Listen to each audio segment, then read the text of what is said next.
કરીએ, એક મને આરાધીએ, ધ્યાન પ્રભુજીનું ધરીએ. આરે આવ્યા રૂડા રામજી, દુઃખ લેવા તમારું. મુને મોકલ્યો સુધ લેવાને, કહ્યું માનો ને મારું. રામ લક્ષ્મણ બેઉ બંધવા, સમાચાર છે સારા. સતી તના દુઃખ સાંભળી, આવે આંસુની ધારા.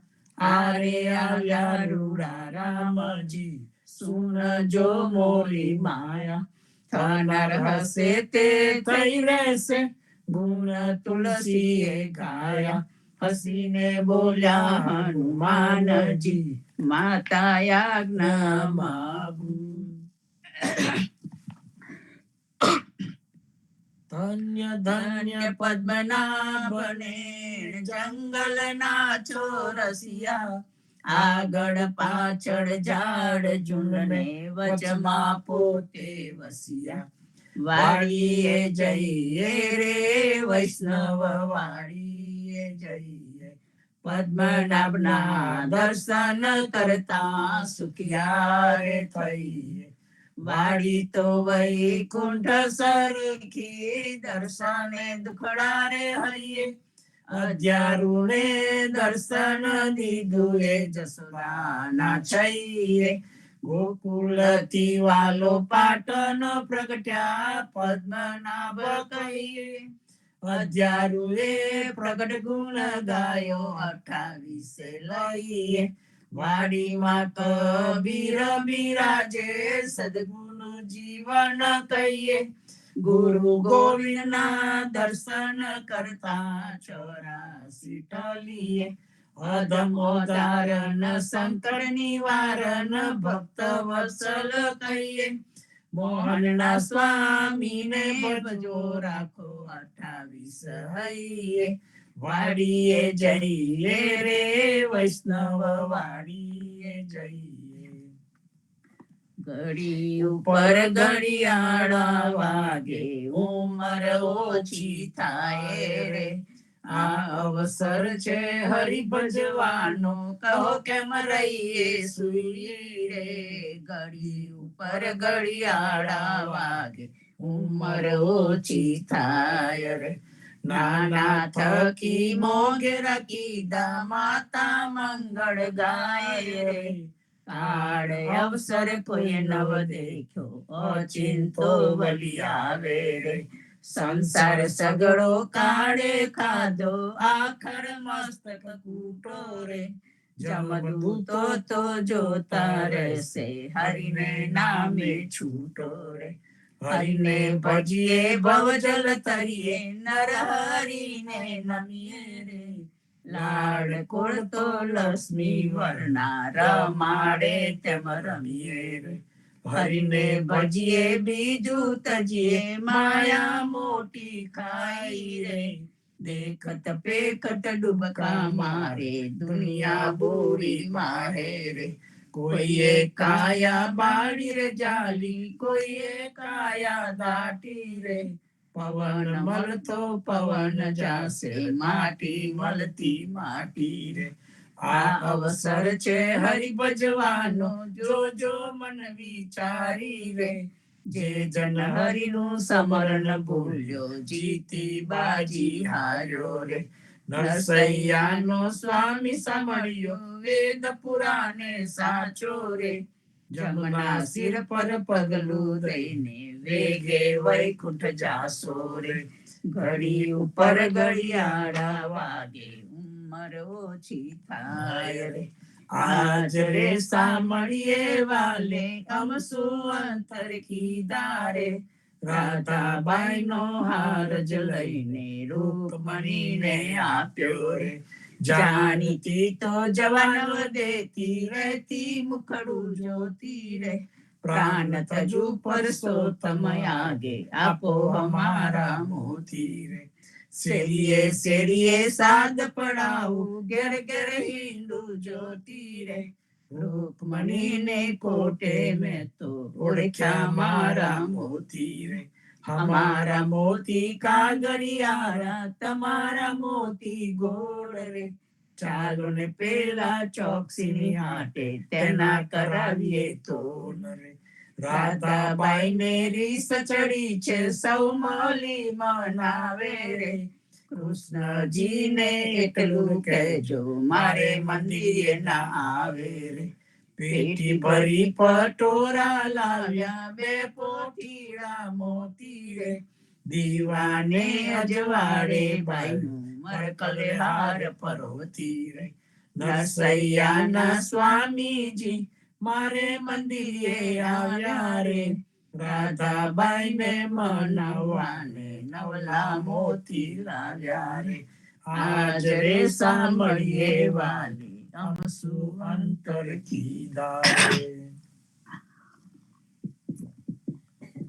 સાદ કરે જસોદા માવડી, સુતા જાગો દયાળ, સેના જાગો મારા નાથજી. તમને આવડી શિયાળ, જમુનાના તીર રળિયા મના. શબ્દ કોકિલા કરી રહ્યા, થયો પ્રાંત સકાળ. મૈડા મૈયારી ઘૂમી રહ્યા, છોરું કરે રે કલોલ. જમુનાના તીર રળિયા મના.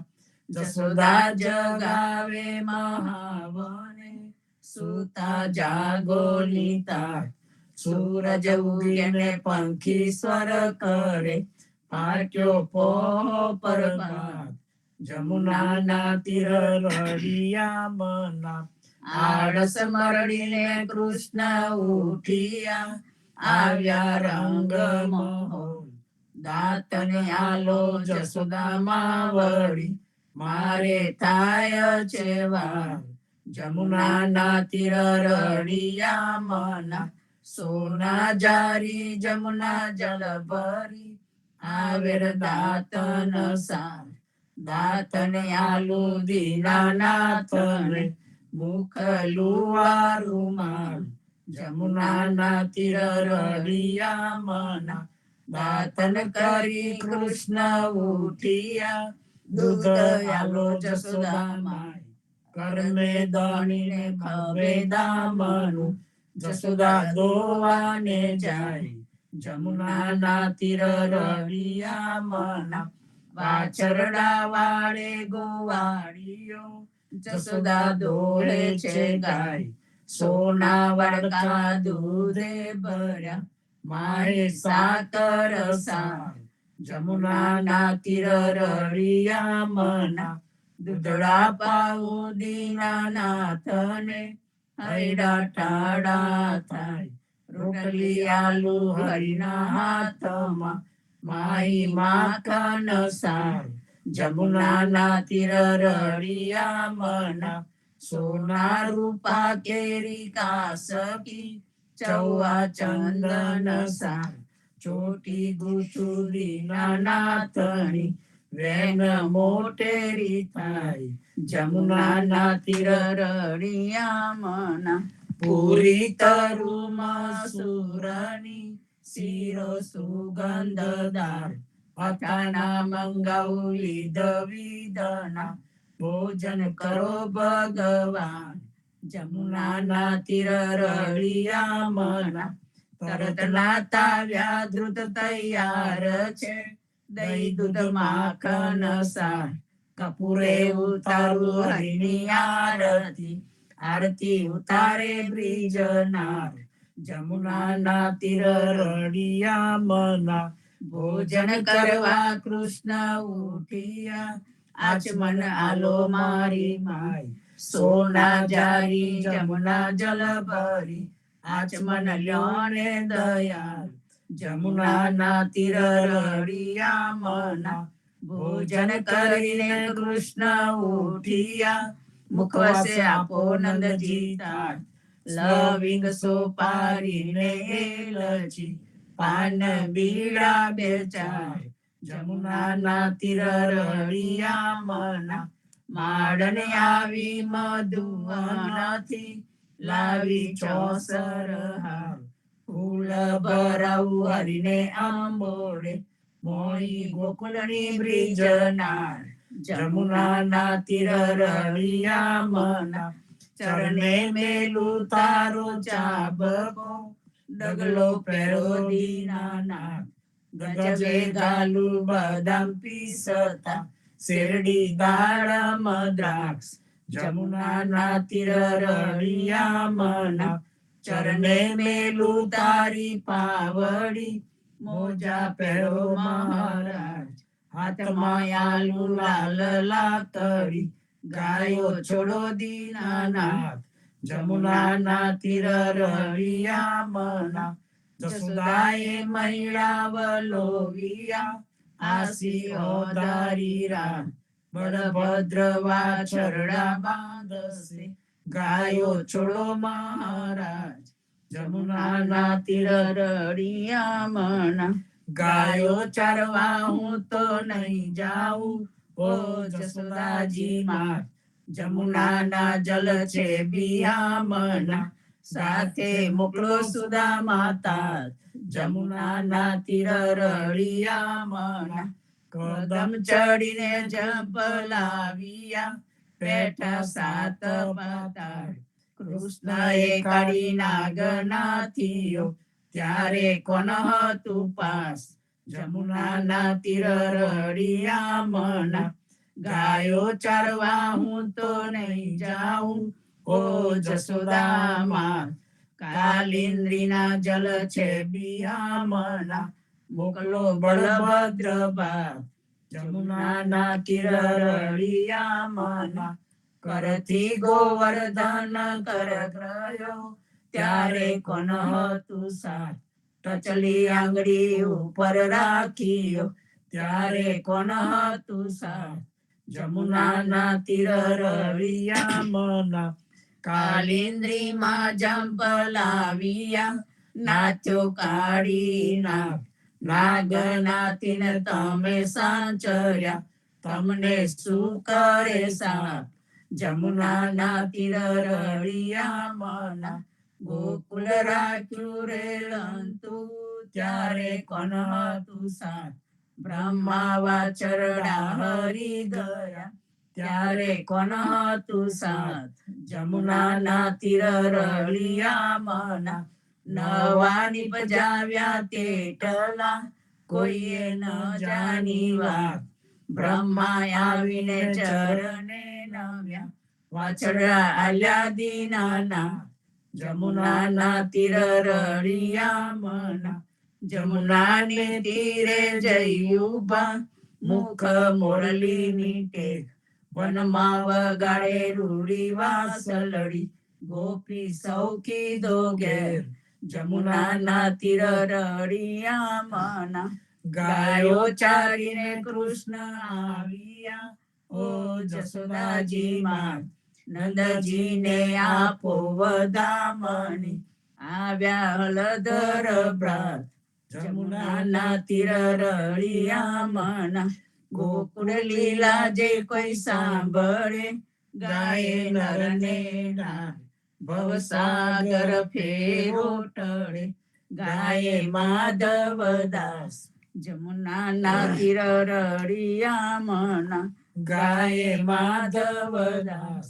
જમુનાના તીર રળિયા મના, જીવનજી મહારાજ માગું શરણું તમારું, શરણું તમારું રામ, શરણું તમારું, જીવનજી મહારાજ માગું શરણું તમારું, કૃષ્ણદાસ ને ભક્તિ આપી, સર્વે ભક્તોની કષ્ટી કાપી, ગુજા ગુજર નો ઉદ્ધાર કીધો, કેશવદાસ ને શરણે લીધો, ગુરુ સંગાતે યાત્રા વિશે મારવણ ને ઉગાર્યો, કૃષ્ણ કેશવને નિમિત્ત કરીને કાંઠો સુરત તાર્યો, પદ્મનાભ જ્ઞાનીજી દાદા, સુખદેવજી ગોપાલ, જીવનજીએ કૃપા કરીને ઉગાર્યા સૌ બાળ, રામ કબીરની દ્રઢ નૌકામાં જીવનજી બેસાડે, કૃપા કરીને કબીર કૃપાલો ભવસાગર ઉતારે. જીવન જીના બાળ ગોપાલો રામ કબીર ઉચારો. ભવસાગર થી તરવાનો સુંદર છે બહુવારો. અનન્ય ભક્તિ નામ નિષ્ઠાને સત્સંગતિ ને ધારો. અવિશ્વાસ ને દૂષિત ભોજન સલીલ સંગ ને ટારો. નિસંગ હોઈને ભજન કરો તો નામ પડે તત્કાળ. મુજ પાપીને શરણે લીધો એવા દીન દયાળ. સદગુરુ જીવન છો નિજ નામ જીવન કૃષ્ણ જીવન રામ. સદગુરુ જીવન છો નિજ નામ જીવન કબીર જીવન રામ. હર મા બાપ પર કૃપા કરીને કાનમ પાલું ગારી. જીવન જી મહારાજ માગું શરણું તમારું. શરણું તમારું રામ શરણું તમારું. જીવનજી મહારાજ માગું શરણું તમારું. સ્વામી કૃપા કરો અતિ ઘણી. સ્વામી રે મારા સ્વામી કૃપા કરો અતિ ઘણી. ભાજો કુવિચાર અચલ ભક્તિ દેતા રે.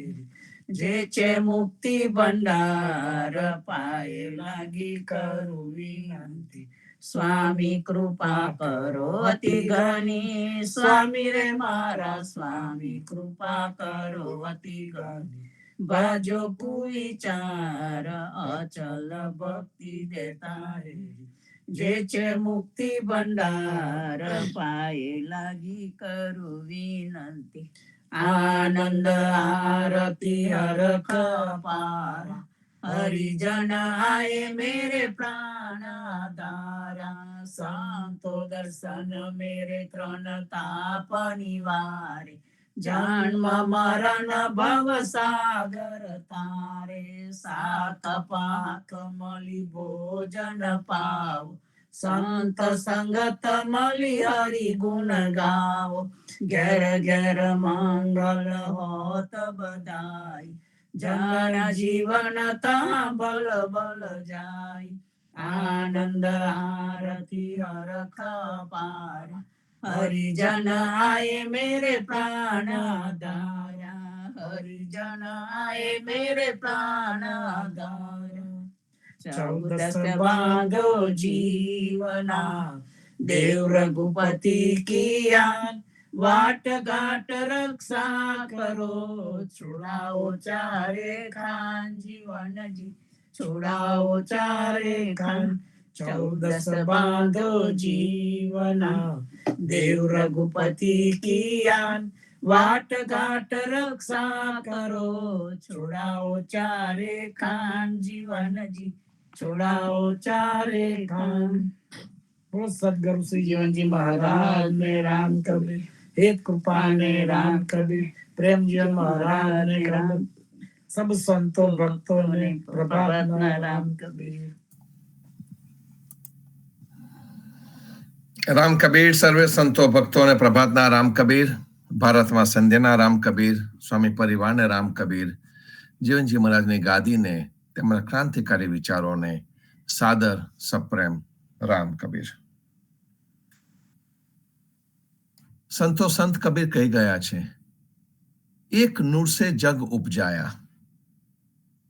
એક જ નૂર, એક જ તેજ, તે આખા જગતની ઉત્પત્તિ થઈ. કબીરે જ્યારે આપણને આ કહ્યું તે વખત એમનો હેતુ શું હતો? એમનો હેતુ એક જ હતો કે કોઈ પણ પ્રકારનો ભેદ ન રહે.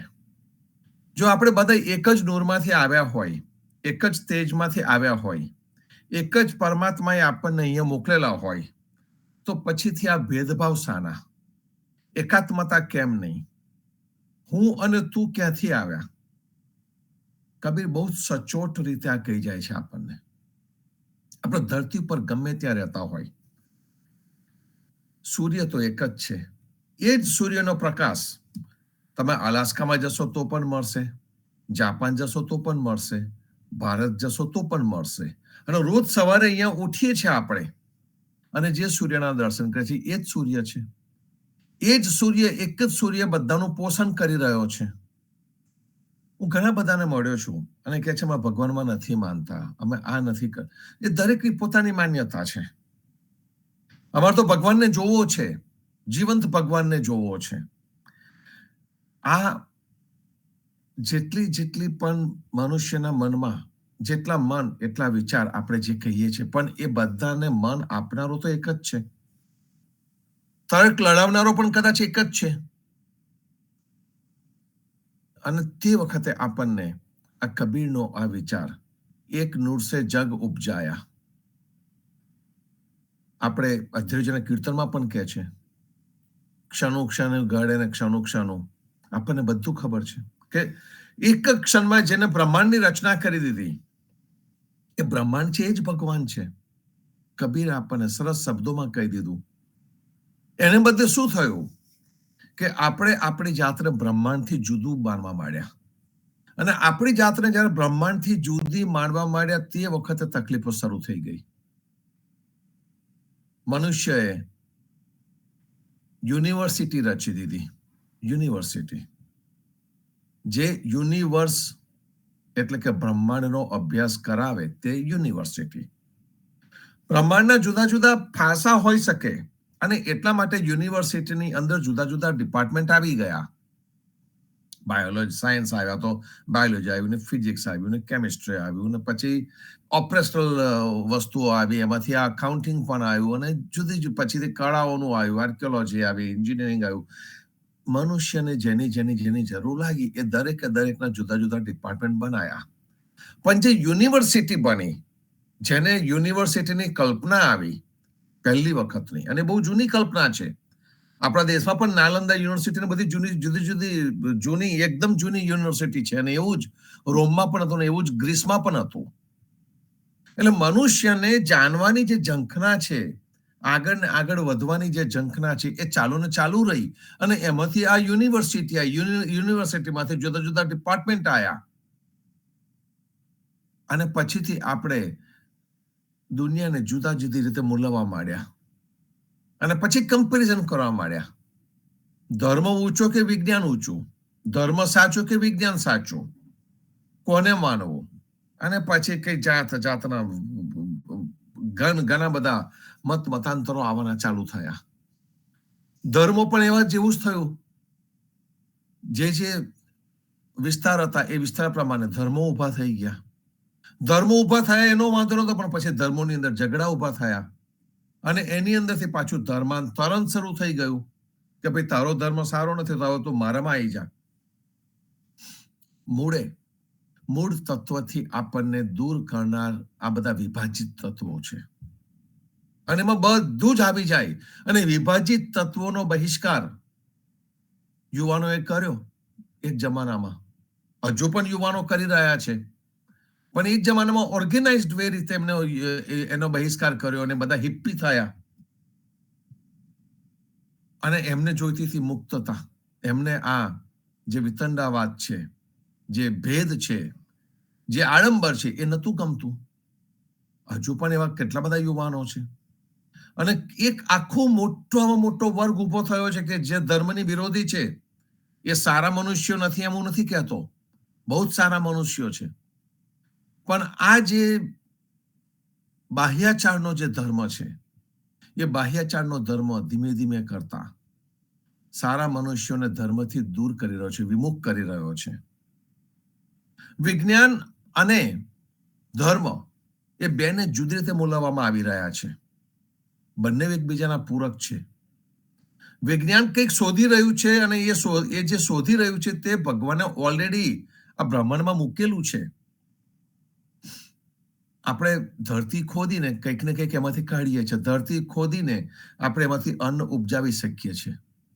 દરિયામાં જઈને ડૂબકીઓ મારીને રત્નો લાવી શકીએ છીએ. જાતની વસ્તુઓ જોઈ શકીએ છીએ. આ બધું પહેલા નહોતું અને હવે છે એવું તો નથી. જે છે એ જ ડિસ્કવર કર્યું છે. ન્યૂટને લો ઓફ ગ્રેવિટી શોધ્યો, તો એ ન્યૂટનનો જે લો ઓફ ગ્રેવિટી હતો એનો જન્મ થયો, ન્યૂટનના જન્મ થયો એની પહેલા સફરજન ઉપર નહોતું જતું. એકચ્યુઅલી એનો જન્મ થયો ત્યાર પછી જીવતો હતો ત્યારે પણ સફરજન નીચે જ આવતું હતું. હજુ પણ નીચે જ આવે છે, ઉપર નથી જતું. પણ એને બેઠા બેઠા ઓબ્ઝર્વેશન કર્યું અને ઓબ્ઝર્વેશનમાંથી એને વિચારો આવ્યા અને વિચારોની અંદરથી એને લાગ્યું કે કંઈક એવો ફોર્સ છે કે જે ફોર્સ વસ્તુને નીચે લઈ આવે છે અને એમાંથી ગુરુત્વાકર્ષણનો નિયમ આવ્યો, લો ઓફ ગ્રેવિટી આવ્યું. પૃથ્વીને છોડીને જઈએ છે તો બહાર સ્પેસમાં નથી એ લો ઓફ ગ્રેવિટી. હમણાં આપણા અંતરિક્ષમાં 2 અંતરિક્ષ યાત્રીઓ જેને કહીએ કે રોકાઈ જવું પડ્યું છે ટેકનિકલ કારણોસર, એમને ત્યાં આગળ ગ્રેવિટી નથી એટલે એમને પોતાના હાડકાનો કે કશાનો ઉપયોગ કરવાનો આવતો નથી હોતો અને એના લીધે એમને ડર છે કે ત્યાં લાંબુ રહેશે એ લોકો અને પોતાનું વજનની અનુભૂતિ એ કરતા નથી, બીજી કશું વસ્તુનો ઉપયોગ એ કરી નથી શકતા, તો કદાચ એમને શારીરિક નુકસાન થઈ શકે. કહેવાનો અર્થ એ જ છે સંતો કે વિજ્ઞાન એનું કામ કરે જાય છે, ધર્મ પણ એનું કામ કરે જાય છે. વિજ્ઞાન આપણને ખરાબ થવાનું શીખવાડતો નથી, ધર્મ આપણને ખરાબ થવાનું શીખવાડતો નથી. પણ જે પ્રકારની ભાગલાવાદી વૃત્તિ ચાલી છે એ ભાગલાવાદી વૃત્તિના લીધે દુનિયા પોતાનું જ નુકસાન કરે છે. દુનિયાનો અર્થ છે મનુષ્ય, કારણ કે બાકી બધી વસ્તુઓ તો પોતાના ક્રમ પ્રમાણે ચાલ્યા કરે છે. અનરિટન લો, પ્રકૃતિનો જે છે લખ્યા વગરનો કાયદો, એના પ્રમાણે બધું ચાલે છે. મનુષ્ય જ એક એવો છે કે જે એ પ્રમાણે ચાલવા માટે અને જુદા જુદા નખરા કર્યા કરતો હોય છે. અને એવા વખતે કબીર આવે અને કે એક નૂર સે જગ ઉપજાયા. આપણને કબીર સાંકળી રહ્યા છે, કનેક્ટ કરી રહ્યા છે કે હું અને તું જુદા નથી, આપણે એક જ છે. તારામાં અને બીજા મનુષ્યમાં ફેર નથી, તમે બધા એક જ છો. તો સૌથી મોટો ધર્મ કયો? તો કે સૌથી મોટો ધર્મ એ માનવ ધર્મ છે, એકતાનો ધર્મ છે. અને એને તમારે કઈ દ્રષ્ટિ જોવો? તો કે પ્રેમની દ્રષ્ટિથી જ એને જોઈ શકાય. અને પ્રેમ ધર્મ જે છે, જે પ્રેમ ભક્તિ છે, એ પ્રેમ ભક્તિ જ બધાને એક કરી શકે. કૃષ્ણનો જન્મદિવસ આપણે ઉજવવા જઈ રહ્યા છે સંતો. આજે અમારા લોલમાં પણ એનો ઉત્સવ છે. જીવનજી મહારાજને કૃપાનાથનો સમો કયો? એ કૃપાનાથનો સમો એ કૃષ્ણ આપણી વચ્ચે શું લઈને આવ્યા? પ્રેમ લઈને આવ્યા. કૃષ્ણનું બીજું સ્વરૂપ એટલે જ પ્રેમ. એક સિક્કાની 2 બાજુ, એક કૃષ્ણ અને બીજો રાધિકા. રાધિકા એટલે જ પ્રેમ. પ્રેમ લઈને કૃષ્ણ આવ્યા, દરેકના માટે પ્રેમ લઈને આવ્યા. અને પ્રેમ એમ જ્યાં જ્યાં ગયા ત્યાં એમને પ્રેમને વહેંચ્યો છે. ગોકુળમાં હતા ત્યારે સખાઓ જોડે પ્રેમ વહેંચ્યો, બાળકોને ઊભા કર્યા, ગોપીઓને, સ્ત્રીઓને ઊભી કરી. મથુરામાં ગયા તો ત્યાં એમને લોકોને ઊભા કર્યા કે આતતાઈની સામે ઊભા થવું પડશે, પ્રેમથી ઊભા કર્યા. એમણે કોઈ પણ જગ્યાએ ડરથી કોઈને ઊભા નથી કર્યા. મહાભારતના યુદ્ધમાં પણ એ ગયા, વગર હથિયારે ગયા અને પ્રેમથી બંને બાજુ વાતો કરતા હતા, સંવાદ કરતા હતા. અને મોટા ભાગનાને સુદર્શન એટલે કે સારા વિચારો સમજાવીને કૃષ્ણએ પોતાના કર્યા. જીવન પર્યંત કાર્યરત રહ્યા, પ્રેમ આપ્યો ને પ્રેમ લીધો. આ પ્રેમ રસ, જેને આપણે રામરસ પણ કહીએ છીએ, એ પ્રેમ રસ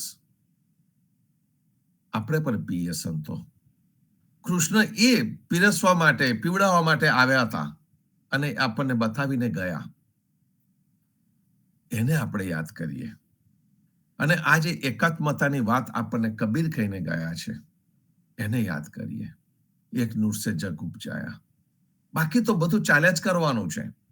અને જે ઘડીએ આપણને આ ખબર પડી જાય તો આજે નાની મોટી જે વાતો છે એ વાતો આપણને ગૌણ ગણાશે અને એક સુંદર પ્રકારની અનુભૂતિમાં આવીશું. આજે શનિવાર છે સંતો, આવો પ્રતિસાદ શરૂ કરીએ. રામજી મોટા આવો, રામ કબીર.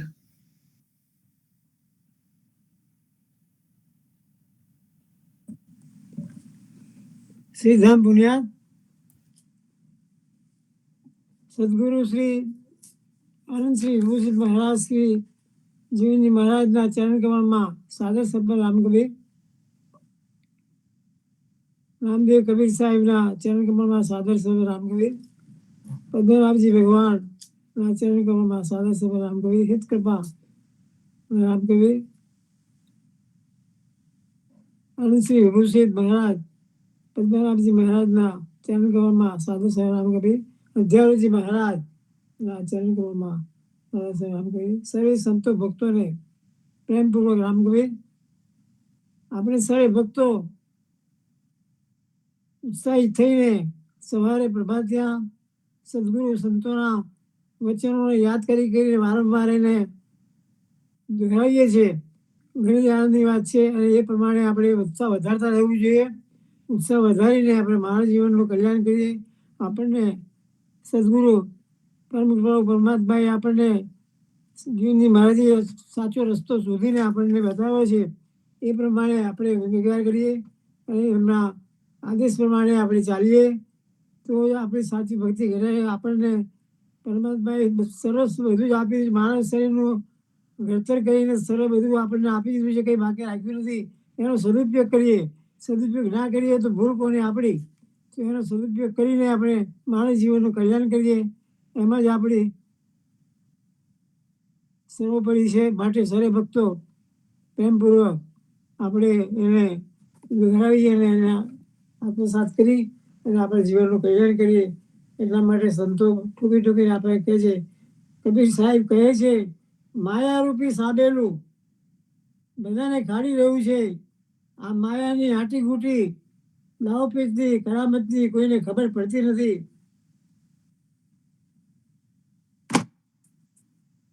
આ માયારૂપી સાબેલું બધાને ખાડે છે. સંસારરૂપી ખાડનિયામાં ખાડે છે. આસક્તિરૂપી રાતા પુરુષાર્થ જેવા સાંભેલાએ પ્રભાવશાળી શક્તિશાળી રાજા મહારાજા જેવાઓને ખાણી નાખ્યા છે. અને રાત્રિરૂપી પ્રમાદરૂપી કાળ જેવા કાળા સાંભેલાએ આખી દુનિયાને ખાડી નાખી છે. દિવસરૂપી ઉદ્યમ કર્મરૂપી ધરા સાંભેલાએ દેવોને મૃત્યુલોક જેવા મોટા ખાણિયામાં ખાડી નાખ્યા છે. તમારા સંતો તો ભગવાન તમારા ચરણના શરણમાં સુરક્ષિત સલામત છે, બચી ગયા છે. જેમ હાથને સડો લાગ્યો હોય અને તેની દુર્ગંધને પવનની ફૂ લાગે તે દુર્ગંધને સર્વત્ર ફેલાવે, તેમાં દુનિયાની માયાની દુર્ગંધ 84 લાખ યોનિઓ જેવા ખાનીયાથી માંડીને બધા બ્રહ્માંડમાં ફેલાવી દીધી છે. મારે દાસ કબીર કહે છે કે એ દુનિયાદારીના તમે સર્વે ભક્તો સાંભળો. ભક્તિરૂપી ધન તમારા ભક્તિરૂપી ધન વગર ના ગરીબ લોકોનું જીવનરૂપી ધન માયાના કપટમાં લૂંટી જશે. માટે આ ખાનદાનનું કીર્તન માયાના બંધનમાંથી બચાવવા માટે સૂચવે છે. 84 લાખ યોનિરૂપી ખાનદાનમાં ધોળું સત્વ રજ અને તમ કાળું તમસ રૂપી સાબેલાએ બધાને ખાડી નાખ્યા છે. માટે જ્ઞાન માર્ગ ધોળો સત્વ યોગ માર્ગ રાતો રસમાં અને કર્મ માર્ગ કાળો તમ રૂપી ભગવાન શરણાર્થી આ બધી આટી ઘૂંટીમાં પડતા નથી. તે તો ભગવત નામના શરણથી માયાના બંધનોને કાપી નાખે છે. માટે ભક્તો સર્વે સંસારમાં પણ ભગવત દર્શન થાય છે. ભગવત નામના બળે તે માયાના બંધનને તોડી નાખે છે. ખરેખર એ બે ધારી તલવાર છે. તેનાથી પાપ અને પુણ્યના બંધનો કાપી નાખે છે. ભક્તને ભગવત ભક્તિ માટે વેદ પાઠ સ્ત્રોત કે કોઈ પણ પ્રકારની પાઠની જરૂર નથી. આ કીર્તનનું શીર્ષક આના ઘણું બધું કહી જાય છે. માટે માયા ભળી દરેકને ખાણી શકતી હોય પણ ભગવત ભક્ત તો માયાનું ખંડન કરી શકે છે. વેદ પાઠી કે શ્રુતાદિથી માયાના ત્રાસથી બચી શકાતું નથી. પણ ભક્ત તો ભગવાનના નામથી માયાથી અલિપ્ત થઈ જાય છે. ભક્ત તો ભગવાનના સ્વરૂપ જેવો છે. માટે આપણે સર્વે ભક્તો સદગુરુના વચનોને વારંવાર યાદ કરી અને આપણે પોતાના આત્માનું કલ્યાણ કરીએ. સર્વે ભક્તોને પ્રેમપૂર્વક નામ કરીએ. રામ કબીર રામજી મોટાએ આપણને અધ્યયનનું ખાંડનાનું કીર્તન ને સાર સમજાવ્યો અને સાર સમજાવીને આપણને કહ્યું કે જે માયારૂપી સાંભેલું છે એ સાંભેલું ની આપણે કાળજી કરવાની રહી. હમણાં આપણે જે વાત કરતા હતા એક નૂર સે સબ જગ ઉપજાયા એ જ છે. જે માયા છે એ અધ્યયન આપણને હું મારું મુગતપુરી એ બધાને ઉડાડી દીધું છે. હું તું એનો ભેદ એમને ઉડાડી દીધો છે. અને એમને કહ્યું કે જે આ માયા છે ને એ એક જીવન વ્યવહાર છે, અને જીવન વ્યવહારની અંદર મારું તારું અને આપણું એ બધું આવવાનું છે. અને મારું તારું આપણું એની ઉપરથી ક્યારે ઉઠી શકીએ આપણે? કે જ્યારે આપણે આ ખાંડના માયારૂપી સાંભેલાથી એને ખાંડીએ, ત્યારે જે સાચું તત્વ છે એ આપણને સમજાય. અને સાચું તત્વની જ્યારે સમજણ પડે તે વખતે આપણને લાગે કે એકાત્મતા છે, આપણે એક છે. અને આ કીર્તન હિન્દોલા ની પહેલેનું છે, આઈ થિંક 27 નંબરનું કીર્તન છે આ. અને આ 27 નંબરનું જે આ કીર્તન છે, અને ત્યાર પછી તરત જ અધ્યરુજી આપણને હરિ અમૃત ધ્યાયીએ આરાઈએ તે પરબ્રહ્મ. અધ્યરુજી રાઈટ હવે પાછળ જ એવું સુંદર કીર્તન લઈને આવે છે, કારણ કે એમને માયારૂપી સાંભેલાથી ખાંડનામાં એને ખાંડી નાખ્યું, અને જે તત્વ લાદ્યું તે અમૂલ્ય તત્વ ત્યાં હિન્દોલા. અને હિન્દોલાનું કીર્તન આપણને સર્વેને ખબર છે કે એક ટોચની અનુભૂતિ છે, કે જેમાં યોગ અધ્યાત્મનો સાર આપણને દરેક વસ્તુનું સાર તત્વ છે એ અધ્યરુજી અંતમાં કહી રહ્યા છે.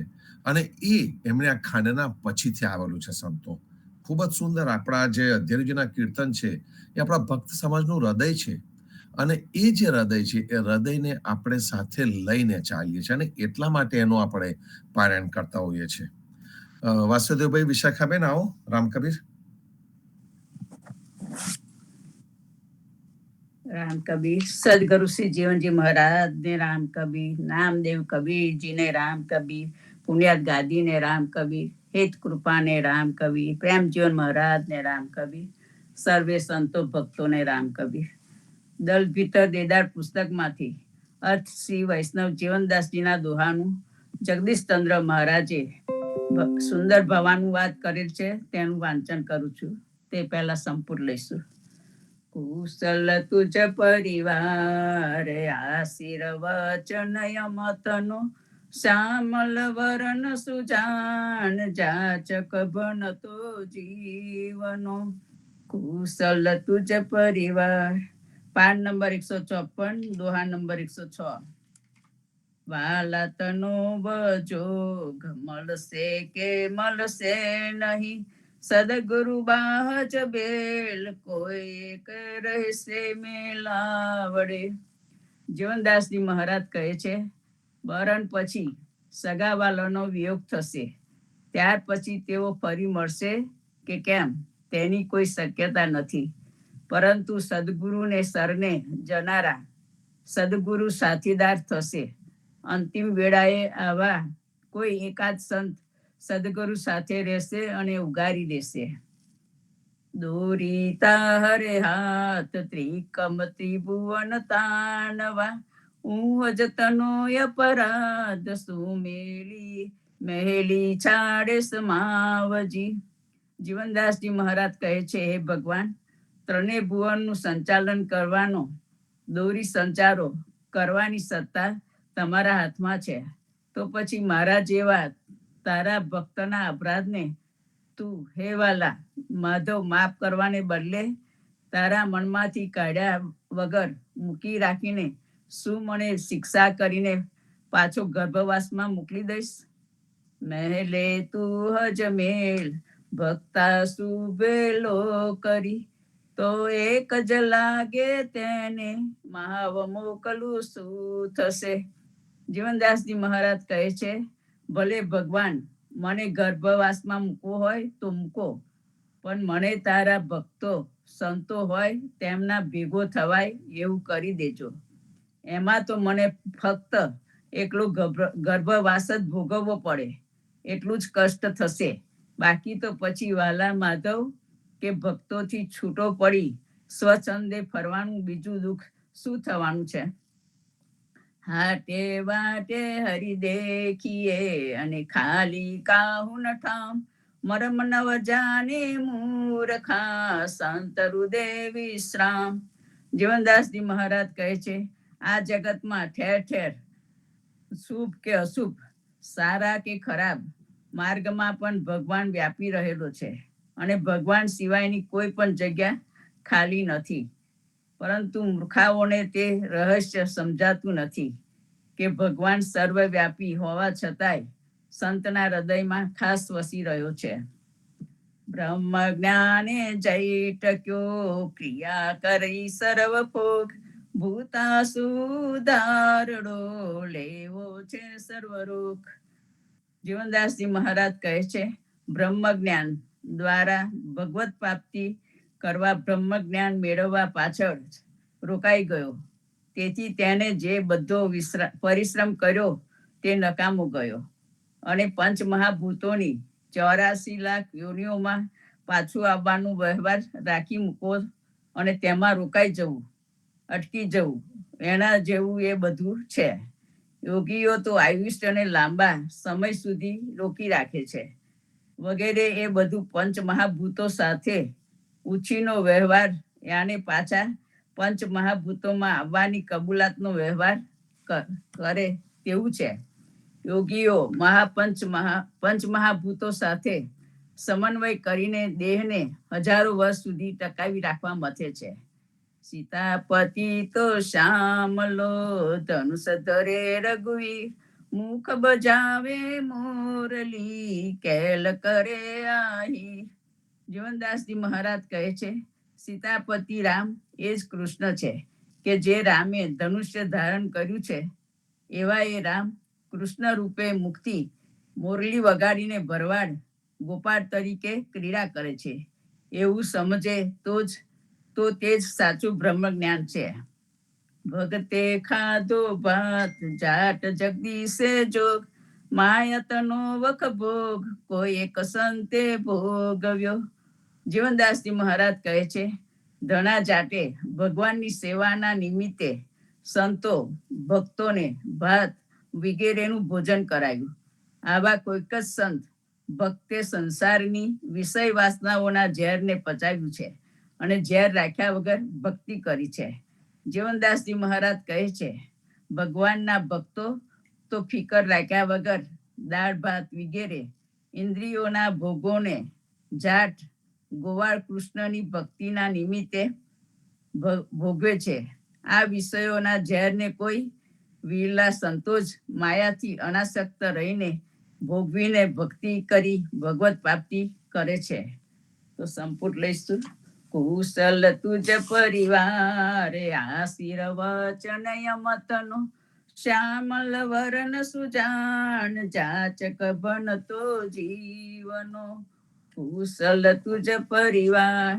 રામ કબીર. જીવનજી મહારાજના દોહા આપણને એક પછી એક જુદા જુદા ભ્રમ જે થયા હોય, જેને આપણે ડિસબિલીફ કહીએ, એને ખંડિત કરતા જાય. જે કન્ફ્યુઝન આપણને થતું હોય એ કન્ફ્યુઝનને દૂર કરતા જાય. એમના ઘણા બધા આપણે દોહા જોયા. આજે 4-5 વસ્તુ ઉડીને આંખે વળગે એવી છે. પાછળથી શરૂ કરીએ તો જે બ્રહ્મ જ્ઞાન છે એ બ્રહ્મ જ્ઞાનની વાત કરી. અને બ્રહ્મ જ્ઞાનને કોણ ઓળખી શકે અને કોણ પચાવી શકે? એનું કારણ છે કે જે સાપનું ઝેર બધે પ્રસરી રહ્યું હોય, એવી જ રીતે આ જે માયારૂપી છે એ પણ બધે પ્રસરી રહ્યું હોય છે. પણ સંત એક એવા છે કે જે આ ઝેરને પચાવી જાણે છે અને સંતત્વને બહાર કાઢી શકે છે. એટલે જે બ્રહ્મ જ્ઞાની છે એ બ્રહ્મ જ્ઞાનીની વ્યાખ્યા જીવનજી મહારાજે આપણને આપી કે બ્રહ્મ જ્ઞાની છે એ આ સંત છે, જેને વધારે ને વધારે પુસ્તકો વાંચ્યા છે, લખ્યા છે, બધું કર્યું છે, બધું યોગ્ય છે એની જગ્યા ઉપર. પણ સંતત્વ જ્યાં સુધી પ્રગટ ન થયું, એ સંતત્વ એવું નથી કે એને બહાર કાઢવું પડે, પણ જેની અંદર સંતત્વ પ્રગટ ન થયું હોય તે બ્રહ્મ જ્ઞાની નથી. જે સાચો બ્રહ્મ જ્ઞાનીની વ્યાખ્યા આપણને જીવનજી મહારાજે આપી કે જે સંત છે તે સાચો બ્રહ્મ જ્ઞાની છે. અને એ જ સંતને એમને આપણને ઓળખાયો કે આ જે બ્રહ્મ છે એ બ્રહ્મ જ્ઞાન ક્યાં આગળ પ્રગટ થાય? તો કે બ્રહ્મ જ્ઞાન તો આખા બ્રહ્માંડમાં બધે વ્યાપીને રહેલું છે, પણ એ સંતની અંદર પ્રગટ થતું હોય છે. અને એટલે કે છે કે સંતના હૃદયમાં ખાસ વસી રહ્યો છે. ભગવાન છે એ સર્વવ્યાપક છે, બધે જ છે, ઠેર ઠેર છે, કણ કણમાં છે, બધું જોઈ રહ્યો છે, પણ એ સંતના હૃદયમાં પ્રગટ થાય છે. એટલે કે જ્યાં પ્રેમ છે, ત્યાં પ્રગટ થાય છે. જ્યાં અનુકંપા છે, કરુણા છે, ત્યાં આગળ એ પ્રગટ થતો રહે છે. અને એટલા માટે કહે છે કે જ્યાં સંત છે, જ્યાં સંતોની મંડળી બેઠી છે, એ સંતોની મંડળી બેઠી છે, ત્યાં આગળ પ્રભુનો વાસ હોય છે. અને એ રીતે પાછા આપણે ઉપર જઈએ, આ દોહામાં હું નીચેથી ઉપર જઈ રહ્યો છું, તો ઉપર જઈએ તો આપણને જીવનજી મહારાજે શું ભગવાનની પાસેથી માગવું એ આપણને બતાવ્યું છે. એમણે કહ્યું કે ભગવાન તું તો સર્વશક્તિશાળી છે, અને જો તું સર્વશક્તિશાળી હોય, ભક્ત વત્સલ હોય, કરુણામય હોય, તો તું આટલો શક્તિશાળી છે, તો તું મને પાછો ફરીથી ગર્ભવાસમાં નાખીશ, મને તારા ચરણ કમળમાં નહીં રહેવા દે? તું શક્તિશાળી છે તો તું આટલું કર. આ જીવનજી મહારાજે ભગવાનની પાસે માંગ્યું. આપણા માટે પણ એમને આ માંગેલું છે, એ વાતો થયેલી છે, સમાગમમાં છે. આપણા માટે પણ એમને એ જ માંગ્યું છે. અને આ જયારે તો તારાથી ના આપી શકાય એવું હોય, તું મને આ જ આપ, તારા ચરણ કમળમાં રાખ. અને જો તારાથી આ ના અપાય અને તારે મને ગર્ભવાસમાં મોકલવો જશે ને, તો 9 મહિનાનો ગર્ભવાસ વેઠવા માટે તૈયાર છું, પણ મને સંતોથી જુદો ન પાડતો. મને આ સંત મંડળી પાછી આપજે, સંતોની મિજલસ મને પાછી આપજે, કે જેથી હું ખોટો અટવાઈ ન પડું. મને આપે તો આ ભક્તિની અંદર પાછો મૂકજે. આપણો ઉદા ભક્તોનો જન્મ જ આ જ્ઞાતિમાં થયો છે. સંતો વિચારીએ લોજિકલી કે આપણો જન્મ અહીંયા કેમ થયો અને બીજે કેમ નહીં. આ કોઈકે માગેલું હશે આપણા માટે.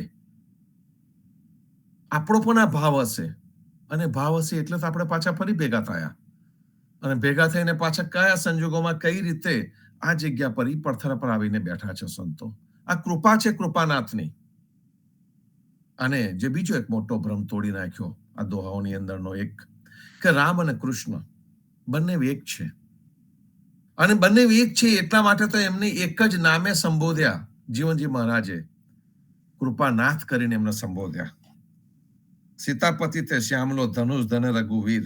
એ રામ અને કૃષ્ણ જુદા નથી. એક નૂર સે સબ જગ ઉપજાયા. એક જ નૂરમાંથી રામ આયા, ને એક જ નૂરમાંથી કૃષ્ણ આયા, ને એ જ નૂરમાંથી આપણે પણ આયા. એટલે અભેદની જે ભક્તિ છે સંતો, એ અભેદની ભક્તિને સમજીએ. જીવનજી મહારાજના દોહા આપણો ઘણો બધો ભ્રમ, જેટલું પણ જીવનમાં કન્ફ્યુઝન છે, એ કન્ફ્યુઝનને દૂર કરી રહ્યા છે સંતો. ખૂબ જ સુંદર ભાવથી એનું વાંચન થયું, સમજવાનો આપણે પ્રયત્ન કર્યો. વિપુલભાઈ આવો. રામ કબીર. રામ કબીર.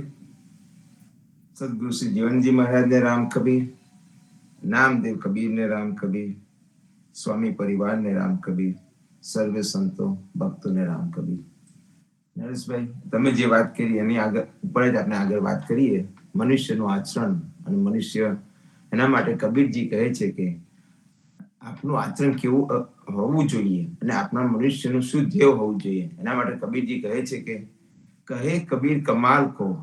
કબીરજી એમના પુત્રને કમાલને સલાહ આપે છે કે કહે કબીર કમાલ કો દો બાત सीख ले, कर साहिब की बंदगी, कर साहिब की बंदगी, भूखे को कुछ दे, भूखे को कुछ दीजिए, भूखे को कुछ दीजिए, यथाशक्ति जो होय, ता ऊपर शीतल बचन, ता ऊपर शीतल बचन, लखे आत्म सोय.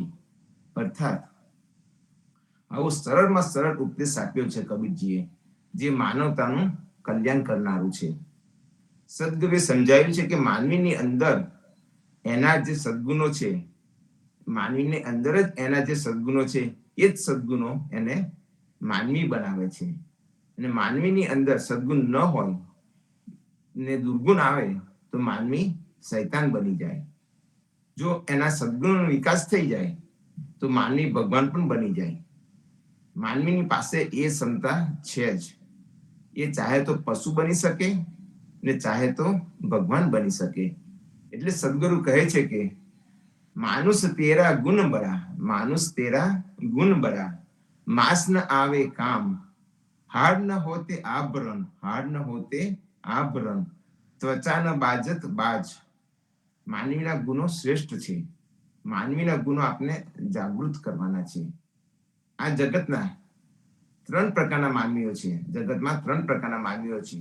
એમાં જે માનવી પાસે ખૂબ બુદ્ધિ હોય ને સાથે સાથે આચરણની શુદ્ધિ હોય, પવિત્ર આચરણ ને સુંદર બુદ્ધિ એવો જે માનવી હોય એને આપણે સંત પુરુષ કહીએ છીએ. કારણ કે એ બીજાને માર્ગદર્શન આપે, રસ્તો દેખાડે. પછી એક એવા પણ હોય કે જેની પાસે બહુ બુદ્ધિ નહીં હોય પણ આચરણ સારું હોય, તો તે માનવી કોઈનું નુકસાન તો નહીં જ કરે, તે માનવી કોઈનું નુકસાન નહીં કરે. અને ત્રીજા પ્રકારનો જે માનવી છે જેની પાસે બુદ્ધિ બહુ હોય પણ આચરણની શુદ્ધિ નહીં હોય, આચરણનો અભાવ હોય, એ વ્યક્તિ બીજાને બહુ જ નુકસાન કરવામાં માને છે. એટલે કબીર સાહેબ એને કહે છે કે બીજાનું નુકસાન કરે એને નીચ માનવી કહેવામાં આવે. એ બહુ ખતરનાક માણસ હોય, કારણ એની પાસે બહુ દિમાગ હોય છે ને આચરણની શુદ્ધિના અભાવે બીજાને નુકસાન જ કરે છે. પણ જેના આચરણમાં શુદ્ધિ હોય, પવિત્રતા હોય, તે વ્યક્તિ જગતમાં બીજાને સારું માર્ગદર્શન જ આપે. આજે આ દુનિયામાં ભગવાન રામના ઘણા મંદિરો છે, પણ રાવણનું ક્યાંય મંદિર જોવા નહીં મળે. એક દ્રષ્ટિથી વિચાર કરો તો રાવણ ભગવાન રામ કરતા કઈ ગણો તાકાત વાળો હતો. માનવી પાસે જે બળ હોય તેમાં એક બળ તે બાહુબળ, 3 બળ કહેવાય. રામ કરતા રાવણ પાસે 10 ગણું બળ હતું. રામ પાસે 2 ભુજા અને રાવણ પાસે 20 ભુજા હતી. પછી બીજું બળ આવે તે પણ રાવણ પાસે 10 ગણી બુદ્ધિ હતી. રામ પાસે 1 માથું અને રાવણ પાસે 10 માથા હતા. અને ત્રીજું બળ આવે તે ધન બળ કહેવાય. ધન બળમાં પણ રાવણ પાસે રામ કરતા કંઈક ગણું ધન બળ હતું, કારણ રામ તો વનવાસી હતા. શરીર ઉપર જે કપડા પહેરતા તે વૃક્ષની સાલ હોય કે વસ્ત્ર પહેરતા. અને રાવણ પાસે તો સોનાની લંકા હતી. પછી આવે જનબળ. જનબળમાં પણ રાવણ પાસે ખૂબ વધારે હતું. રામ પાસે જનબળમાં એકલો એનો નાનો ભાઈ હતો અને બીજા જંગલી પશુ હતા, એમાં વાંદરા, રીછ બધા ગણવામાં આવે. રાવણ પાસે પોતાના 1 લાખ દીકરા હતા અને દીકરાઓની 1.25 લાખ સંખ્યા હતી. બધા બળોમાં રામ કરતા રાવણ ચડિયાતો હતો. ફક્ત બળમાં રામ કરતા રાવણ ઉતરતા હતા. એક બળમાં રામ કરતા રાવણ ઉતરતો હતો અને તે બળ હતું, તે બળ કયું તો તે ચારિત્ર બળ. મર્યાદા રામ પાસે અને રાવણ પાસે ચારિત્ર બળ શૂન્ય હતું. એટલે રામ મર્યાદા પુરુષોત્તમ તરીકે ઓળખાય અને રાવણની કોઈ મર્યાદા નહીં. બસ ત્યાં જ એક બળમાં રાવણ પાછો ઉતર્યો.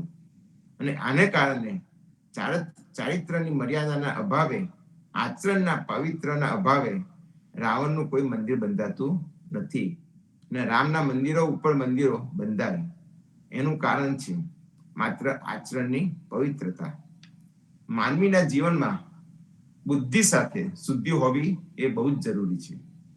આપણા જીવનમાં સદગુણોને આશ્રય આપવાનો, સત્યને આશ્રય આપવાનો, સેવા ભાવના ખાસ જીવનમાં અપનાવવાનો. કબીર સાહેબે બહુ મંદિર બનાવવા ભાર નથી આપ્યો.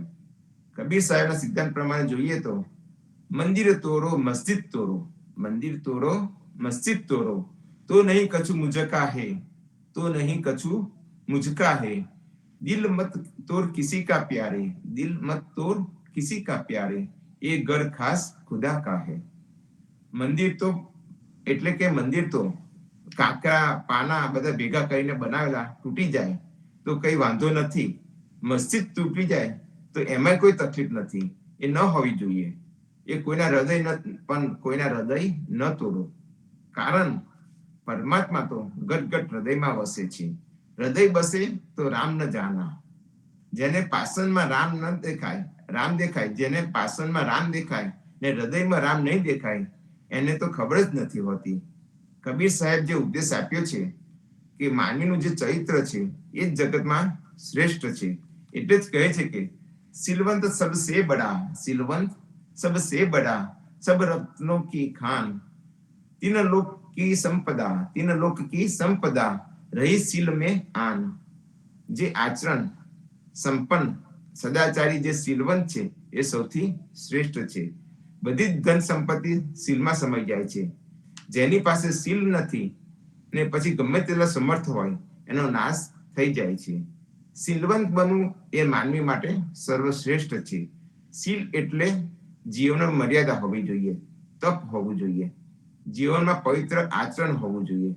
જેટલું પવિત્ર આચરણ એટલા જ સંપ્રદાય મેળવે છે. ભગવાન રામના જગતમાં મંદિરો ઘણા છે, એનું કારણ એ શીલવંત હતા. એ મર્યાદા પુરુષોત્તમ જીવનમાં મર્યાદા સ્થાપિત કરી હોય તેની જગતમાં પ્રતિષ્ઠા છે. વિવેકનું સન્માન કરો. માનવીની ઉન્નતિ કરવા માટે વિવેકની ખાસ જરૂર છે. વિવેક એટલે શું કરવું અને શું ન કરવું એનો વિચાર કરી વિવેક વાપરો. કયા સમયે કયું કામ અધર્મનું બને અને કયા સમયે કયું કામ તો એ ધર્મ બને એ જાણવાની શક્તિ છે. શક્તિનું નામ જ વિવેક, અને એ વિવેક જ્યારે માનવી પાસે હોય તો એ કલ્યાણ કરનારું બને. એટલે સદગુરુ કબીર સાહેબ કહે છે કે કર બંદગી વિવેક કી, કર બંદગી વિવેક કી, વેશ ધરે સબ કોઈ, વહ બંદગી બહી જાને દે, વહ બંદગી બહી જાને દે, જહાં શબ્દ વિવેક ન હોય, જહાં શબ્દ વિવેક ન હોય.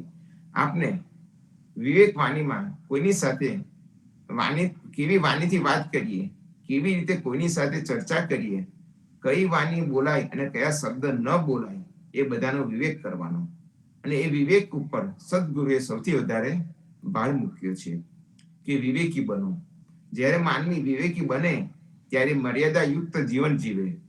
એટલે વિવેક મેળવવા માટે આપને સદગુરુએ ઉપદેશ આપ્યો અને વિવેકી બનીને જે સત્ય છે ને અસત્યને ઓળખીને સત્યને ગ્રહણ કરવાની વાત કરી છે. આપના જીવનમાં જે ગ્રહણ કરવા જેવું છે તે લેવાનું અને છોડી દેવા જેવું હોય તે છોડી દેવાનું. આ બાબતમાં નિશ્ચય કરવાની જે ક્ષમતા ત્યારે જ આવે જ્યારે માનવી સત્સંગ કરે.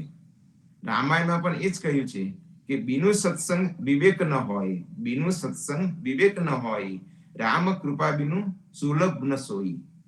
કબીર સાહેબ પણ એ જ કહે છે કે કરીને નિત સત્સંગ કો, કરીએ નિત સત્સંગ કો, બાધા सकल मिटाई, ऐसा अवसर ना मिले, દુર્લભ નર તન પાય. સત્સંગ વગર માનવીને વિવેક થતો નથી, અને જ્યાં સુધી ભગવાનની કૃપા ન હોય ત્યાં સુધી સત્સંગ પણ મળતો નથી. આપણે બધા સદભાગી છીએ કે આપણે રોજ આ સત્સંગનો લાભ મળે છે.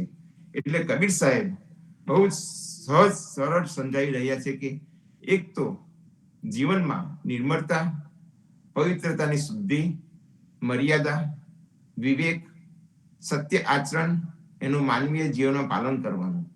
કબીર સાહેબ અહીં સુધી કહે છે કે કામી ક્રોધી લાલચી ને સે ભક્તિ ન હોય, ભક્તિ કરે કોઈ સુરમાં, જાતિ વરણ કુલ ખોઈ. ક્રોધનો ત્યાગ કરવાનો. ક્રોધ અગ્નિ ગરગર જલી, ક્રોધ અગ્નિ ગરગર ચલી, એટલે કે ક્રોધ અગ્નિ જ્યાં જ્યાં બળે ત્યાં બધું જ બાળી નાખે છે. ક્રોધ ઉપર કાબુ રાખી શીલવંત બને એમાં જ બધા જ ગુણો આવી જાય છે. કામ, ક્રોધ, લોભ એ ભક્તિના માર્ગમાં બાધક બને છે, કારણ ક્રોધ માનવમાં મોટામાં મોટો શત્રુ બને છે. એટલે ક્રોધ ઉપર કાબુ મેળવી અને મનમાં શાંતિને આશ્રય આપવો. આપને કોઈ વ્યક્તિ ખૂબ પ્રિય હોય, ખૂબ જ એના પ્રત્યે લાગણી પ્રેમ હોય, જેના પ્રત્યે ખૂબ પ્રેમ હોય, આપણે એની ખૂબ આવવાની રાહ જોતા હોઈએ છીએ. હાથમાં પેંડાનો પડીકું લઈને રાહ જોઈએ. કબીર સાહેબ કહે છે કે હાથ કટોરા ખોબા ભરા, હાથ કટોરા ખોબા ભરા, મગ જોવત દિન જોઈ, કબીર ઉતરા ચિત્ત સે, કબીર ઉતરા ચિત્ત સે, છાસ દિયો નહીં જાય, છાસ દિયો નહીં જાય. એટલે કે જે વ્યક્તિ પહેલા ખૂબ જ ગમતો હતો તેના માટે મીઠાઈ લઈને રસ્તા ઉપર રાહ જોઈએ છીએ, પણ કબીર સાહેબ કહે છે કે એ જ વ્યક્તિ આપણા ચિત્ત ઉપરથી ઉતરી જાય પછી તેને ખાટી છાશ પણ આપવાનું મન ન થાય. તો જે વસ્તુ મનમાંથી ઉતરી ગઈ હોય એ વસ્તુને આપણે દૂર કરી દેવી. એવી રીતે મનમાંથી ક્રોધને પણ કાઢી નાખવો જોઈએ. એની જગ્યાએ વિવેકને આશ્રય આપો, શાંતિનો આશ્રય આપો. જ્યારે ચિત્તમાં એવી પ્રસન્નતા, શાંતિ આવે ત્યારે માનવીનું અંતઃકરણ કાયમ આનંદમાં રહે છે. તમે જ્યારે આનંદમાં રહો તો તમારી પાસે જે આવે તેમને પણ આનંદ મળે. સુખીની સાથે સંગ કરો, મિત્રતા કરો, દુઃખીની ઉપર દયા કરો. કોઈનો વિકાર જોઈને ખુશ ન થાવ. કોઈ ખોટા માર્ગે જતો હોય તો તેને સમજાવતા નહીં સમજે તો તેની ઉપેક્ષા કરો. એની પાછળ દોડવાની જરૂર નથી. તો તમારું મન પ્રસન્ન રહેશે અને અંતઃકરણ આનંદ રહેશે. અંતરમાં પ્રસન્નતા, અંતરમાં જે સુખ છે તે બહુ જ મહત્વનું છે. કબીર સાહેબ છેલ્લે શું કરવાનું કહે છે તે કહે છે કે દેને કો અન્નદાન હે, દેને કો અન્નદાન હે, લેને કો હરિ નામ, તરને કો આધીનતા, બુડને કો અભિમાન. નામ સ્મરણ કરવાનું બહુ જ મહત્વ છે. એટલે જ માનવીનું, કબીરજી કહે છે માનવીના 3 મુખ્ય કાર્ય છે. એક સેવા કર, બીજું સત્સંગ અને ત્રીજું સ્મરણ કર. એમાં જ મનુષ્યનું સંપૂર્ણ કલ્યાણ સમાયેલું છે. તો સંતો, આપણે પણ કબીરજીના આ શબ્દોનું આચરણ કરીએ અને મનન કરીએ. સૌ સંતો ભક્તોને રામ કબીર.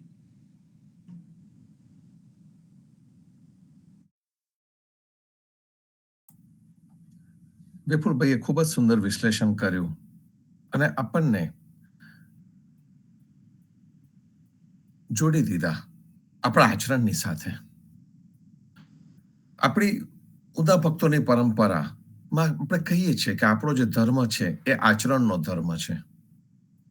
બીજા બધા ધર્મો કદાચ શબ્દોના હોઈ શકે, જ્ઞાનના હોઈ શકે, કર્મકાંડના હોઈ શકે.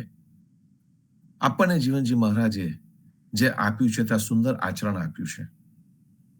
સવારે આપણે પ્રભાતિયું પણ લઈએ છીએ. નાના પારેખ માંથી થયેલા નાના વૈષ્ણવ થયા. એક આખી યાત્રા છે. એ યાત્રા એમને કરીને ત્યાર પછી એ બોલી પડ્યા, વૈષ્ણવજન તો હોય વિવેકી, હારે તે તો સંત સબદ નિજ ખોજે. વૈષ્ણવજનનો ગુણ વિવેક.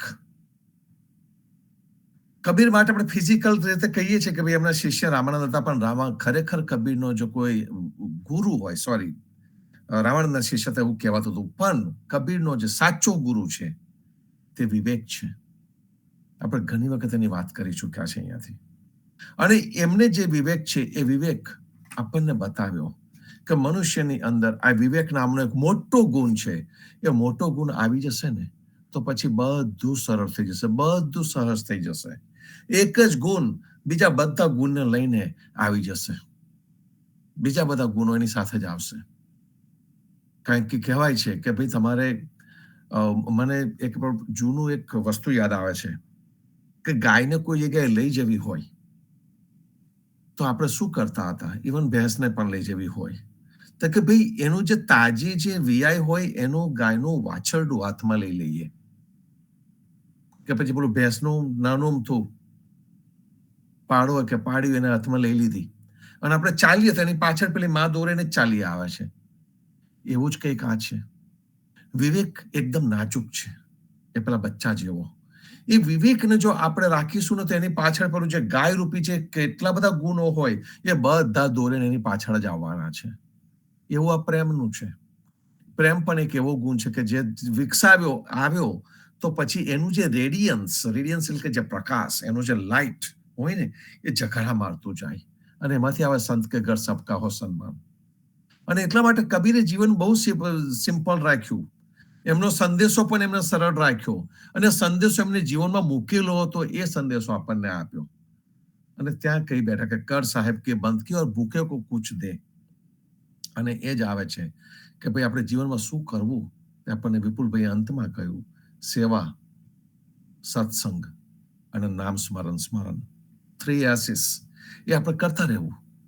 અને એ આચરણનો ધર્મ છે.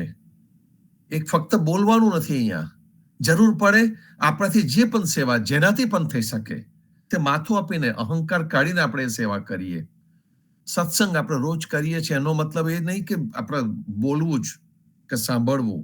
ના, સત્સંગનો સાચો અર્થ એ છે કે જે પણ વિચારો સારા હોય તેને ગ્રહણ કરવા, એને સત્સંગ કહેવાય છે. ગ્રહણ કરવું એને સત્સંગ કહેવાય છે. અને સ્મરણ એ અહર્નિશ છે. એને કઈ ગણીને ના ગણાય, 108ની માળા ના ગણાય. એની ગણતરી ન હોય. કેટલો વખત રામ કબીર બોલે એની ગણતરી ન હોય. એ તો મનમાં સદાય ગુંજતો શબ્દ છે. એ આપણી રરંકારની ભક્તિ છે સંતો. અને રરંકારની ભક્તિ આપણને અહીંયા બતાવે. તો આ 3 S, સેવા, સત્સંગ અને સ્મરણ, એ આપણે યાદ રાખીએ. ખૂબ સુંદર વિશ્લેષણ. આપણે આપણી વસ્તુને દ્રઢ કરે. શર્મિષ્ઠાબેન આવો. રામકબીર.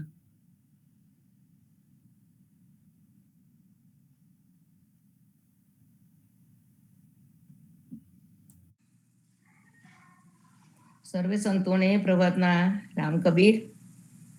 પુણ્યાત ગાદીએ સ્વામી શ્રી પરિવારને રામ કબીર. જીવનજી મહારાજની ગાદીએ રામ કબીર. કબીર સાહેબને રામ કબીર. અત્યારુજી મહારાજને રામ કબીર. હેત કૃપાને રામ કબીર. આપને જગદીશ મહારાજ કૃત આપનો ધાર્મિક વારસો એ પુસ્તિકામાંથી વાંચન લીધું હતું. તો આજે આપણે આગળના 6 વારસા લીધા હતા. સમાગમ, જીવનજી મહારાજની સાખીઓ, કબીરજીની સાખીઓ, જીવનજીના દુહાઓ, નામરૂપ મેલની સાખીઓ, અધ્યારુજીના કીર્તન. આજે 7મો વારસો છે હરિદાસ નડિયાદાકૃત ભક્તમાલ. તો તે જોઈએ આપણે. સમાગમના અંતિમ ભાગ રૂપે આ ગ્રંથ રચના આવેલી છે, પરંતુ સંવત 1722 આસો માસના 13ના દિવસે વૈષ્ણવ જીવનદાસજીએ સુરતના વૈષ્ણવ પાસેથી 2 ગ્રંથ અનાવ્યા હતા. એક નાભા સ્વામીની ભક્તમાલ અને બીજો સર્વાંગ લીલાનો ગ્રંથ હતો. ગુરુ આજ્ઞાથી હરિદાસ નડિયાદાએ તે ભક્તમાલ લખી છે. તે કાર્ય સંવત 1740ના અષાઢ વદ 5મને દિવસે પૂરું થયું. હરિદાસ નડિયાદાએ ભક્તમાલના કવિતની માફક જીવનજી મહારાજના ભક્તોના ચરિત્રોને આલેખીને કવિતના રૂપમાં 15 કવિતોમાં ગુરુ પ્રણાલિકાના ગ્રંથની રચના કરી છે. તેમજ જીવનજી મહારાજના પુરુષ ભક્તો તેમજ સ્ત્રી ભક્તોની ગણના કરેલી છે. જીવનજીના આ શિષ્યો કેટલા મહાન પ્રભાવશાળી ભક્ત ભાઈઓ બહેનો હતા તે આ ભક્તમાળમાંથી જાણવા મળે છે. હવે આગળનો વારસો છે શ્યામદાસજી કૃત પરચર્યો. કૃષ્ણદાસજી મહારાજના પુત્ર શ્યામદાસજીએ ખૂબ રચનાઓ કરી છે તથા અન્ય ગ્રંથોની નકલો પણ કરેલી છે. તેમાં એક નાનો ગુટકો શ્યામદાસજીએ સ્વહસ્તે લખેલો છે. તેમાં સર્વાંગ લીલા લખી છે અને અધ્યારુજીના કીર્તનો લખ્યા છે તથા અન્ય કીર્તનો પણ લખ્યા છે. આ ગુટકો રાવપુરાના ભગત કરશનભાઈ ભગવાનને ત્યાંથી રાવપુરાના ભગત જગદીશભાઈ વિનોદભાઈ દ્વારા અમને બક્ષિસ મળ્યો છે. આ ગુટકાના પાન નંબર 105 ઉપર ભગવાન રામદાસનું નામ લખેલું છે. શ્યામદાસજી મહારાજે સ્વહસ્તે આ ગુટકો લખ્યો છે. તે રીતે તેઓએ ખૂબ સ્વકીય રચનાઓ કરી છે. તેમાં ઘણી પરચર્યો તેમાં લખી છે. જીવનજી મહારાજની પરચરી, જ્ઞાનીજીની એક પરચરી, કૃષ્ણદાસની પરચરી અને અધ્યારુજીની પરચરી. તો અત્યારે આપણે જીવનદાસ મહારાજની પરચરીમાં શું છે તે જોઈએ. જીવનજી મહારાજના જીવનના પ્રસંગોનું આ પરચરીમાં આલેખન કરેલું છે. તેમના શિષ્યો પણ પ્રબળ ગુરુ ભક્તિવાન હતા. જીવનજી મહારાજના જીવનમાં બનેલા બનાવો, પરચાઓ વગેરેનું વર્ણન કરવામાં આવ્યું છે. શ્યામદાસજીએ બધી જ પરચરીઓ તેમજ જ્ઞાન મહિમાને દુહા ચોપાઈના રાગમાં લખ્યું છે. માટે આ રચનાઓ તો આપના માટે ઉત્કૃષ્ટ રામાયણના જેટલી કિંમતી છે. આ તો જાણે આપના માટે મહારામાયણોનો ખજાનો હોય તેવા મહામૂલ્યવાન ગ્રંથો છે. આ પરચરી અમને સીધી નથી મળી, પરંતુ માહિત વ્યક્તિઓ દ્વારા મળી છે. તેથી થોડો વતલો ભાગ અધૂરો રહી ગયો છે. બીજી છે કૃષ્ણદાસની પરચરી. કૃષ્ણદાસજીને ગણપતિ વિષ્ણુ ભક્તિ પ્રાપ્ત કરાવવા જીવનજી મહારાજની પાસે પુણ્યાત તેડી લાવે છે અને કેવી રીતે જીવનજી મહારાજના શિષ્ય નારાયણદાસે શ્યામદાસજીને પ્રભાવિત કર્યા વગેરે હકીકત તેમાં છે. વળી જીવનજી મહારાજે ભક્ત સમાજને જે નીતિ નિયમો બતાવ્યા છે તેનું વિસ્તૃત વિવેચન કરેલું છે. ભક્ત સમાજને પાલન કરવાની પરિપાટીના ખુલાસા સારી રીતે દર્શાવ્યા છે. હવે જ્ઞાનીજીની પરચરી તથા અધ્યારુજીની પરચરી જોઈએ. કાંતિકુમાર ભટ્ટે તેમના મહાનિબંધમાં જ્ઞાનીજીની પરચરી સુરતના વકીલ ભુલાભાઈ પાસે હતી, તે ખોવાઈ જવાથી મળી નથી એવો ઉલ્લેખ કર્યો છે. વિવેક સમુદ્રમાં પણ આ બંને પરચરીઓનો ઉલ્લેખ કર્યો છે, પણ તે પ્રાપ્ત થાય તો આપણા સમાજનું ખૂબ જ્ઞાન આપણને મળે તેમ છે. જ્ઞાન મહિમા. આ ગ્રંથમાં શ્યામદાસે કબીરની નામરૂપની ભક્તિ, ગુરુ સદગુરુ વગેરેની છનાવટ કરી છે. કૃષ્ણ અવતારે કૃષ્ણના મિત્ર સુદામાજી અધ્યારુજીના રૂપે પ્રગટ થયા તથા કૃષ્ણને પદ્મનાભનો અવતાર ગણાવ્યો છે. વળી અયોધ્યાના રામ તે જે પદ્મનાભ, કાશીમાં કબીર અને અત્યારે જીવનજીના સ્વરૂપે આવ્યા છે તે દર્શાવ્યું છે. ગોવર્ધન લીલામાં કૃષ્ણે ઢેફું ઉપાડી ગોવાળિયાઓને જળપાન કરાવેલું તે પ્રસંગ યાદ કરાવીને કુંવરબાઈએ ઓર એટલે કે ઓરી ગોરી નામે ગામ હતું, તે ગામે જતા રસ્તે તરસ્યા ભક્ત બાળકોને જલ પાવા વિનમણી કરી અને તે રીતે જીવનજી મહારાજે ઢેફું ઉપાડીને બધાને જલપાન કરાવ્યું વગેરે માહિતી આ ગ્રંથમાં આપેલી છે. કૃષ્ણદાસની મંજરી. કૃષ્ણ મંજરી. સંધ્યા આરતીમાં રામ મંજરીની પરચરી આપણે ભણીએ છીએ. તે રીતે શ્યામદાસજી મહારાજે કૃષ્ણ મંજરીની રચના કરેલી છે. કૃષ્ણની ભક્તિનો ખૂબ ખૂબ મહિમા આમાં ગાયો છે. ખરેખર આ એક સુંદર ભક્તિ ગીત છે. ગોવિંદદાસજી કૃત સર્વાંગ લીલા. સદગુરુ જીવનજી મહારાજે સંવત 1722માં સુરતથી નાભા સ્વામી કૃત ભક્તમાળા તથા સર્વાંગ લીલા નામના 2 ગ્રંથો મંગાવીને હરિદાસ નડિયાદાને તેની નકલ કરવા આજ્ઞા આપેલી. તેથી હરિદાસ નડિયાદાએ ભક્તમાની તો નકલ સમાગમમાં કરી છે, પરંતુ તેઓએ સર્વાંગ લીલાની નકલ સમાગમમાં કરી નથી. માટે તેનું શું કર્યું તે ખબર પડતી નથી. પરંતુ શ્યામદાસજી મહારાજે સર્વાંગ લીલાની નકલ તેમના સ્વહસ્તે કરી છે. સમાગમમાં જીવનજી મહારાજ પોતાના શિષ્યોને ભાગવત ગીતા, અધ્યારુ, કબીર વગેરે અનેક ગ્રંથો તથા સંતોના વચનોનો આધાર આપી ઉપદેશ આપે છે. તેમાં સર્વાંગ લીલાના વચનોનો પણ ઉપયોગ કર્યો છે. આ ગ્રંથમાં 90 ચરણો છે.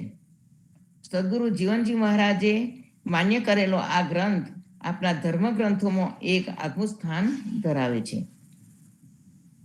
હવે 10મું છે રામદાસજીની કૃતિઓ. કૃષ્ણદાસજીના આ પૌત્ર છે.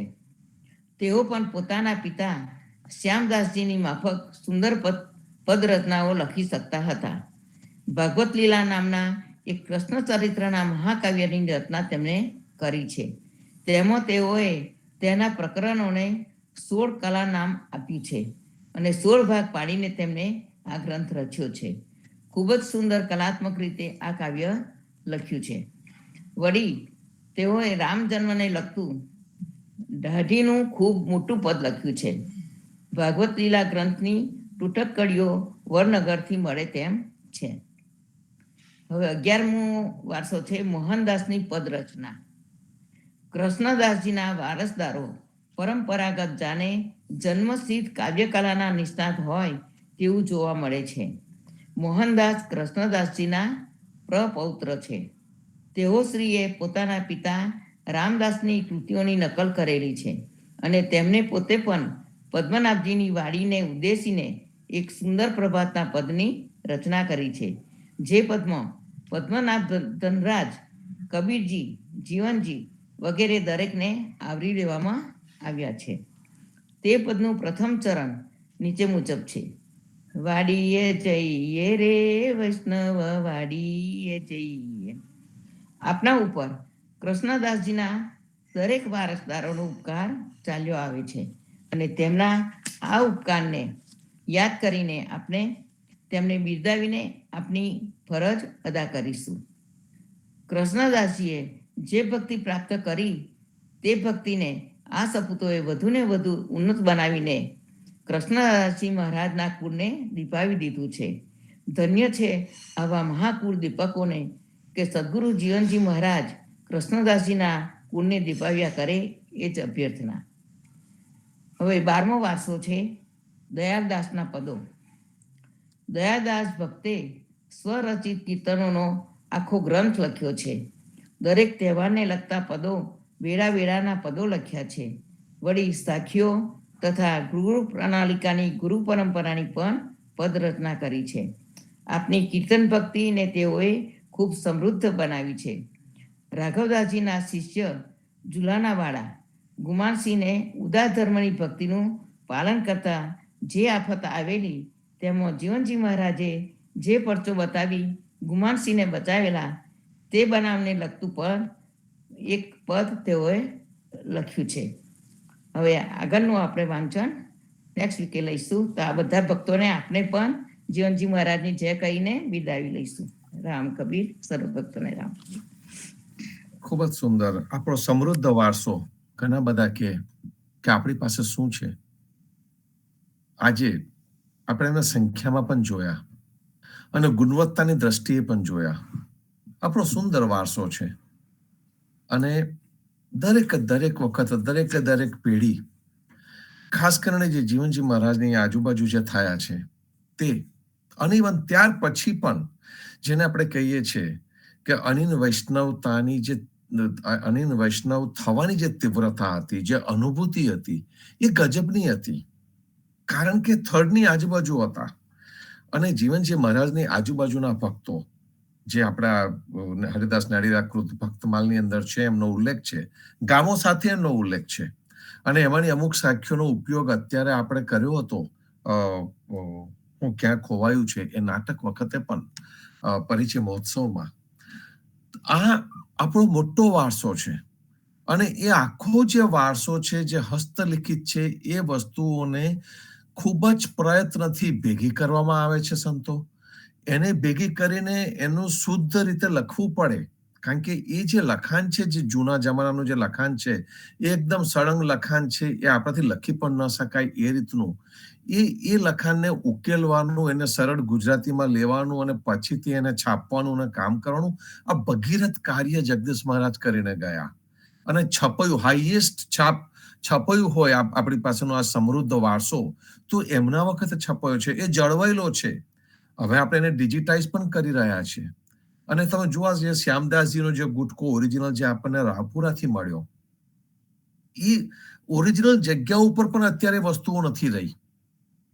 અને કૃષ્ણદાસના પછીની જે 2-3 પેઢીની વાતો હમણાં જે શર્મિષ્ઠાબેને આપણને કરી, શ્યામદાસજી, રામદાસને, જે આખી જે પેઢીની વાત કરી, જે તીવ્રતા છે એ તીવ્રતા થ્રુ આઉટ જ રહી છે. જીવનજી મહારાજના પરિવાર, એમનું જે લોહી છે, એ લોહીનું આજે 12મી 13મી પેઢીએ પણ એ તીવ્રતા જોઈને એ રહી છે. હજુ આપણને એ ચમકારો, આપણને એમની એ પરિવારની સામે જોઈને આપણને મન થાય છે કે આપણે આવું જીવન જીવીએ. આપણા પૂર્વજોની સામે જોઈને આપણને મન થાય છે કે આપણે આવું જીવન જીવીએ. અને કૃષ્ણદાસે બહુ મોટું કાર્ય કરેલું છે. કાંઠા વિભાગના જે ભક્તો છે એ ઉત્કૃષ્ટ પ્રકૃતિના છે. સંત શબ્દ ત્યાંથી આવેલો છે. એ વિસ્તારમાં જે રીતની ભક્તિ જળવાઈ રહી છે એ કંઈક ગજબ છે. અને એ ભક્તિ આપણને હંમેશા ને હંમેશા કંઈક ને કંઈક રસ્તો બતાવતી જાય. અને એટલા માટે એ ભૂમિ આપણા માટે પાવન ભૂમિ છે, પવિત્ર ભૂમિ છે. જવું જ રહ્યું એ જગ્યા ઉપર. કારણ કે કૃષ્ણદાસની કર્મભૂમિ છે અને એ કૃષ્ણદાસની કર્મભૂમિ આપણા માટે પવિત્ર છે. ત્યાં જવાય જ, 100% જવાય. સંતો, આટલો સરસ સુંદર સમૃદ્ધ વારસો, વિવેકરૂપી ગુણની આપણે આજે વાતો કરી. એક નૂર સે સબ જગ ઉપજાય, આપણી એકાત્મતાની વાતો કરી. ખાંડના ની વાત આપણને કરી. જીવનજી મહારાજના દોહા આપણે ઉકેલ્યા. કેટલી સુંદર સુંદર સત્સંગ થાય. આ સત્સંગની અંદર આપણે રચ્યા પચ્યા રહીએ. કૃષ્ણોત્સવ ઉજવી રહ્યા છે તો એનો સમો છે, એ આપણે આવા સુંદર ભાવથી ઉજવીએ. આવતા રહેજો, મળતા રહીશું સાંજે સંધ્યા આરતીમાં. આજે બપોર પછી લોવલના મળીશું. કાલે ફરીથી સવારે આજે સાંજે સંધ્યા આરતી હોલ ઉપરથી આપણે બધા કરવાના છે. આ છે તે ચાલુ રહેશે. તો આજે સાંજે ભક્તો સંધ્યા આરતી કુટુંબ સહિત પોતાને ત્યાં કરે. અમે સત્સંગ ભવનમાં કરીશું. તો સંતો ત્યાં સુધી આપણે વિરામ લઈએ અને મળીશું આવતીકાલે સવારે ફરીથી પ્રભાત્યા અને સત્સંગમાં. સર્વ સંતો ભક્તોને પ્રભાતના રામ કબીર. જીવનજી મહારાજની ગાદી ક્રાંતિકારી આદર્શ પ્રેમ. રામ રામ કબીર, રામ કબીર, રામ એ સંતોને પ્રભાતના પ્રેમ કર્યા. રામ કબીર, રામ કબીર, રામ કબીર, રામ કબીર રામ કબીર રામ કબીર, પ્રભાતના રામ કબીર, પ્રભાતના રામ. રામ કબીર.